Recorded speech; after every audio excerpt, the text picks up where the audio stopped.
రైతు సోదరులందరం కలిసికట్టుగా మా ఆవేదన తెలపడం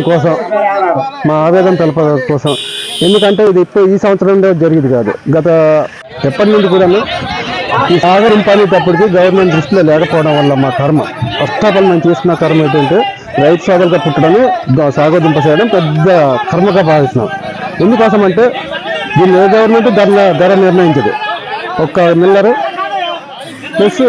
నిర్ణయిస్తాడు, ఆడు ఎంత చెప్తే మేము అంతకీ ఇవ్వాల్సి వస్తుంది. గిట్టుబాటు అంటే ఎకరాకు వచ్చి 30-35 వేల రూపాయలు పైబడి అవుతుంది. కానీ ఇప్పటికీ మాకు గిట్టుబాటు ధరలు లేక ఆవేదన చెందుతున్నాం. అలాగే ఈ సంవత్సరం జరిగింది ఏంటంటే ఇంకా మిల్లర్స్ మీటింగ్ పెట్టుకోలేదు, ప్లస్ మాకు ఒక రేట్ అంటే మాకు చెప్పకుండానే ఈ మధ్యలో దళారులు ఏం చేస్తున్నారంటే అటు మిల్లర్లకి ఇటు రైతులకి మాయమాటలు చెప్పి దాన్ని అక్రమంగా తోలిపోవడం జరుగుతుంది. దీని మీద వెంటనే కలెక్టర్ గారు స్పందించి నేను కొంచెం రైతు దృష్టిలో పెట్టుకుని రైతులకు మంచి ధర పలికేటట్టు న్యాయం చేస్తారని కోరుకుంటూ ఒక రైతుగా